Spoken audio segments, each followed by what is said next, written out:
श्रीगणेशाय नमः। परं ब्रह्मात्मने नमः। वेदपुरुषाय नमः। महालक्ष्म्यै नमः।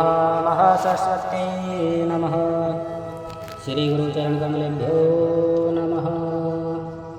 वक्रतुण्डमहाकाय सूर्यकोटिसम्प्रभा निर्विघ्नं कुरु मे देव सर्वकार्येषु सर्वदा।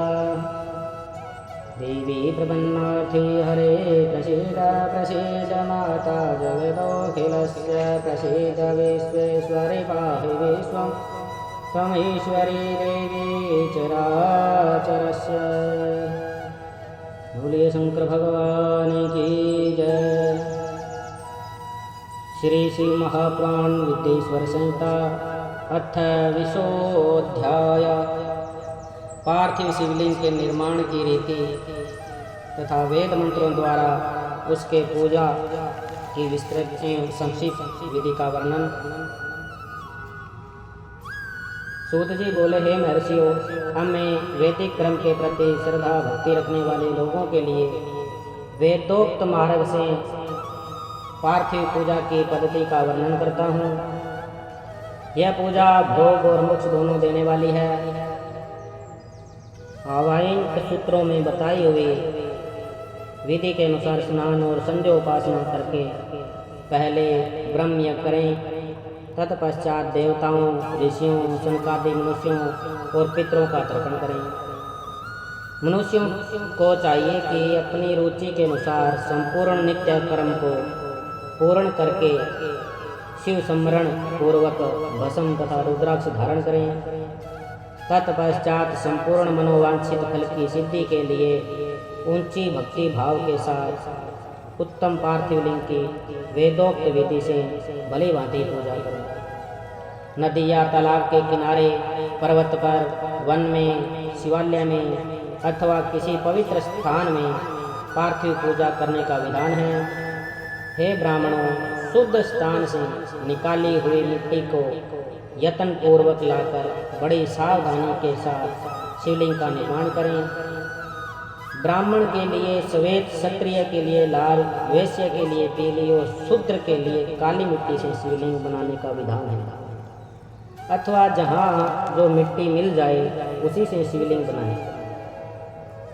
शिवलिंग बनाने के लिए प्रयत्न पूर्वक मिट्टी का संग्रह करके उस शुभ मृत्तिका को अत्यंत शुद्ध स्थान में रखें। फिर उसी शुद्ध करके जल से स्नान पिंड बना लें और वेदोक्त मार्ग से धीरे धीरे सुंदर पार्थिव लिंग की रचना करें। तत्पश्चात भोग और मोक्ष रूप फल की प्राप्ति के लिए भक्ति पूर्वक उसका पूजन करें। उस पार्थिव लिंग के पूजन की जो विधि है उसे मैं विधान पूर्वक बता रहा हूँ, आप लोग सुनिए। ओम नमः शिवाय इस मंत्र का उच्चारण करते हुए समस्त पूजन सामग्री का प्रोक्षण करें, उस पर जल छिड़कें। उसके बाद भूमि आदि मंत्र से क्षेत्र सिद्धि करें।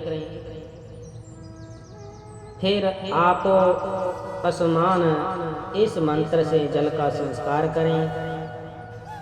इसके बाद नमस्ते रुद्र इस मंत्र से स्फटिक का बंधन, स्फटिक शिला का घेरा बनाने की बात कही गई है। नमः संभवाय इस मंत्र से क्षेत्र शुद्धि और पंचामृत का प्रोक्षण करें। तत्पश्चात शिव भक्त पुरुष नमः पूर्वक नीलग्रीवाय मंत्र से शिवलिंग की उत्तम प्रतिष्ठा करें। इसके बाद वैदिक रीति से पूजन कर्म करने वाला उपासक भक्ति पूर्वक एतते रुद्रावर इस मंत्र से रमणीय आसन दें। मानो महानंतम इस मंत्र से आह्वान करें या ते रुद्र इस मंत्र से भगवान शिव को आसन पर समासीन करें। शिव के अंगों में न्यास करें।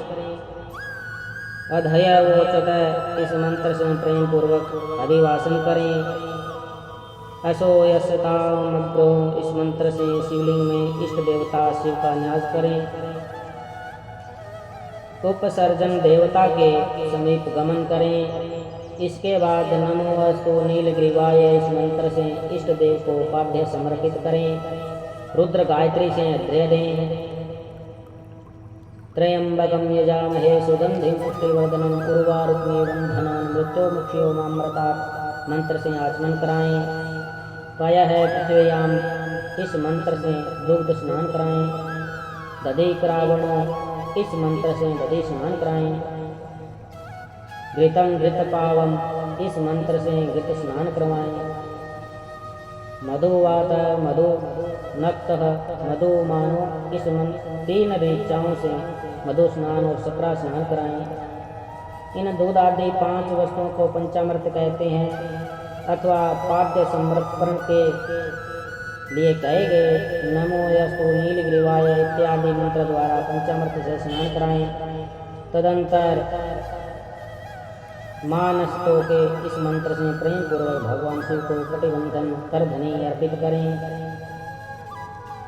नमो धृणवे इस मंत्र का उच्चारण करके आराध्य देवताओं को उत्तरीय धारण कराएं। याते हेभ्य इत्यादि 4 ऋचाओं को पढ़कर वेदज्ञ भक्ति पूर्वक से विधि पूर्वक भगवान शिव के लिए वस्त्र एवं यज्ञोपवीत समर्पित करें। इसके बाद नमः संभव पढ़कर शुद्ध बुद्धि वाला भक्त पुरुष भगवान को प्रेम पूर्वक गंध सुगंधी चंदन एवं रोली चंदन चढ़ाएं। नमस्तक्षभ्यो इस मंत्र से अक्षत अर्पित करें। नमः परायाय इस मंत्र से फूल चढ़ाएं। नमः प्रणाय इस मंत्र से बिल्वपत्र समर्पण करें। नमः कपरदिने च इत्यादि मंत्र से विधि पूर्वक धूप दीप।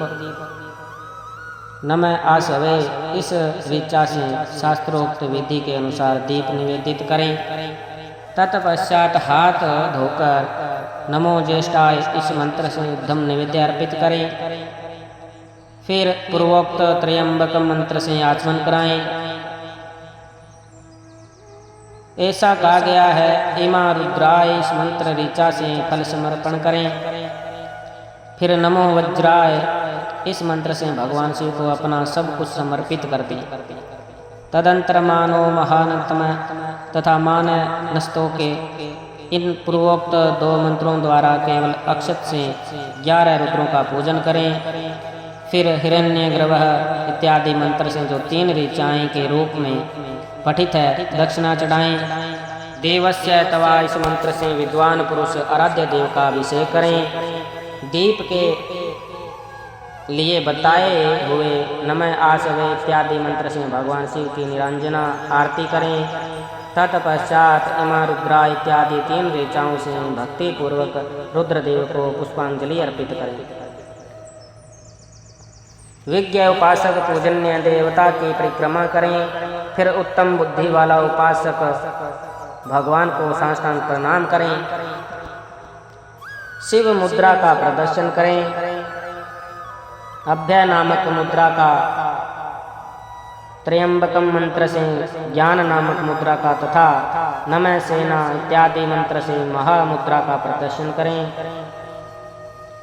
नमो गोभ्य इस ऋचा द्वारा धेनु मुद्रा दिखाएं। इस तरह 5 मुद्राओं का प्रदर्शन करके शिव संबंधी मंत्रों का जप करें अथवा वेदज्ञ पुरुष सतरुद्रीय मंत्र की आवृत्ति करें। तत्पश्चात वेदज्ञ पुरुष पंचांग पाठ करें। तदंतर देवागातो इत्यादि मंत्र से भगवान शंकर का विसर्जन करें।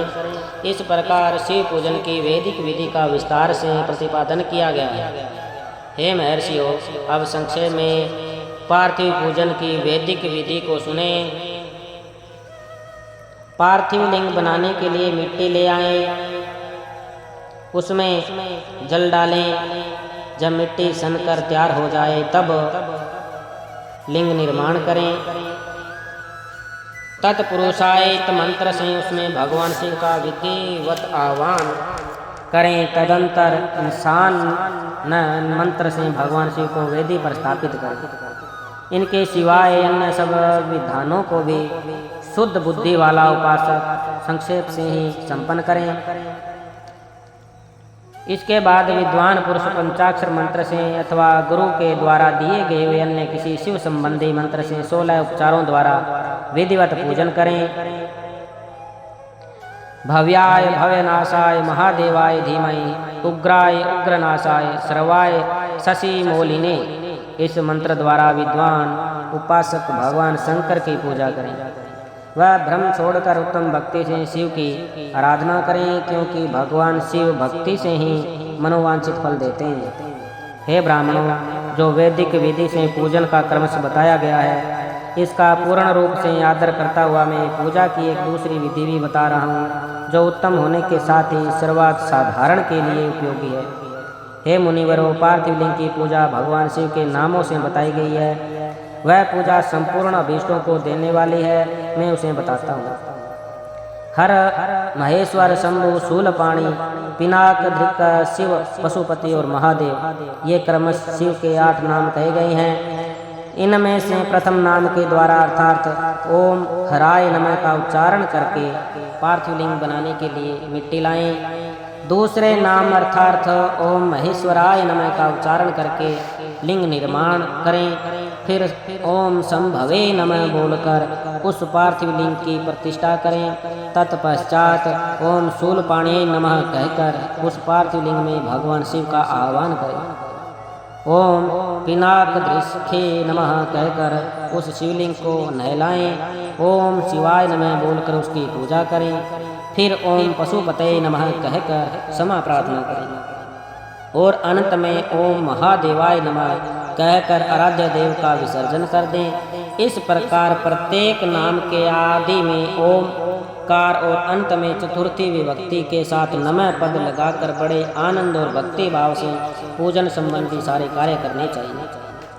षडाक्षर मंत्र से अंगन्यास और करन्यास आदि की विधि भली भांति संपन्न करके नीचे लिखे अनुसार ध्यान करें। कैलाश पर्वत पर एक सुंदर सिंहासन के मध्य भाग में विराजमान सनंद आदि भक्तों से पूजित भक्तों के दुख रूप दावानलों को नष्ट कर देने वाले अप्रेय उमा के साथ समासीर्ण तथा विश्व के भूषण स्वरूप भगवान शिव का चिंतन करना चाहिए। भगवान महेश्वर का प्रतिदिन इस प्रकार ध्यान करें। उनकी अंग कांति चांदी के पर्वत की भांति गौर है। वे अपने मस्तक पर मनोहर चंद्रमा का मुकुट धारण करते हैं। रत्नों के आभूषण धारण करने से उनका श्रीअंग और भी उदासीन हो उठा है। उनके 4 हाथों में क्रमश परशु मृग मुद्रा वर एवं अभय मुद्रा सुशोभित हैं। वे सदा प्रसन्न रहते हैं। कमल के आसन पर बैठे हुए हैं। देवता लोग चारों ओर खड़े होकर उनकी स्तुति कर रहे हैं। उन्होंने वस्त्र के रूप में व्याघ्र चर्म धारण कर रखा है। वे इस विश्व के आदि हैं, बीज रूप हैं, सबका समस्त भय हर लेने वाले हैं। उनके 5 मुख हैं और प्रत्येक मुखमंडल में 3-3 नेत्र हैं। इस प्रकार ध्यान करके तथा उत्तम पार्थिव लिंग का पूजन करके गुरु के दिए हुए पंचाक्षर मंत्र का विधि पूर्वक जप करें। हे विप्रवरों, विद्वान पुरुष को चाहिए कि वह देवेश्वर शिव को प्रणाम करते हुए नाना प्रकार की स्तुतियों द्वारा उनका स्तवन करें तथा शतरुद्रीय पाठ करें। तत्पश्चात अंजलि में अक्षत और फूल लेकर उत्तम भक्ति भाव से निम्नांकित मंत्रों को पढ़ते हुए प्रेम और प्रसन्नता के साथ भगवान शंकर से इस प्रकार प्रार्थना करें। सबको सुख देने वाले हे कृपा निधान, हे भूतनाथ, हे शिव, मैं आपका हूँ। आपके गुणों में ही मेरे प्राण बसते हैं अथवा आपके गुण ही मेरे प्राण हैं। मेरे जीवन सर्वस्व है। मेरा चित्त सदा आपके ही चिंतन में लगा हुआ है। यह जानकर मुझ पर प्रसन्न हो गई। कृपा कीजिए हे शंकर, में अनजान में अथवा जानबूझकर यदि कभी आपका जप और पूजन आदि किया हो तो आपकी कृपा से वह सफल हो जाए। हे गौरीनाथ, मैं इस समय महान पापी हूँ और आप सदा से ही परम महान पति पावन हैं। इस बात का विचार करके आप जैसा चाहें वैसा करें। हे महादेव, हे सदाशिव, वेदों पुराणों नाना प्रकार के शास्त्रीय सिद्धांतों और विभिन्न महर्षियों ने भी अब तक आपको पूर्ण रूप से नहीं जाना है, तो फिर मैं कैसे जान सकता हूँ। हे महेश्वर, मैं जैसा हूँ वैसा ही उसी रूप में संपूर्ण भाव से आपका हूँ। आपके आश्रित हूँ, इसलिए आपसे रक्षा पाने योग्य हूँ। हे परमेश्वर, आए मुझ पर प्रसन्न होइए। हे मुने, इस प्रकार प्रार्थना करके हाथ में लिए हुए अक्षत और पुष्प को भगवान शिव के ऊपर चढ़ाकर उन शंभु देव को भक्ति भाव से विधि पूर्वक साष्टांग प्रणाम करें। तदंतर शुद्ध बुद्धि वाला उपासक शास्त्रोक्त विधि से इष्ट देव की परिक्रमा करें। फिर श्रद्धा पूर्वक स्तुतियों द्वारा देवेश्वर शिव की स्तुति करें। इसके बाद गला बजाकर गले से अव्यक्त शब्द का उच्चारण करके पवित्र एवं विनीत चित्त वाला साधक भगवान को प्रणाम करें। फिर आदर पूर्वक विज्ञप्ति करें और उसके बाद विसर्जन करें। हे मुनिवरों, इस प्रकार विधि पूर्वक पार्थिव पूजन बताई गई, जो भोग और मोक्ष देने वाली तथा भगवान शिव के प्रति भक्ति भाव को बढ़ाने वाली है। जो मनुष्य इस अध्याय का शुद्धि चित्त से पाठ अथवा श्रवण करता है, वह सभी पापों से मुक्त होकर सभी कामनाओं को प्राप्त करता है। यह उत्तम कथा दीर्घायु, आरोग्य, यश, स्वर्ग, पुत्र, पौत्र आदि सभी सुखों को प्रदान करने वाला है। इति शिव महापुराणे प्रथमायां विद्येश्वर सहितायां साध्य साधन खंडे पार्थिव शिवलिंग पूजन विधि वर्णनम नाम 20वां अध्याय। बोलिए शंकर भगवान की जय।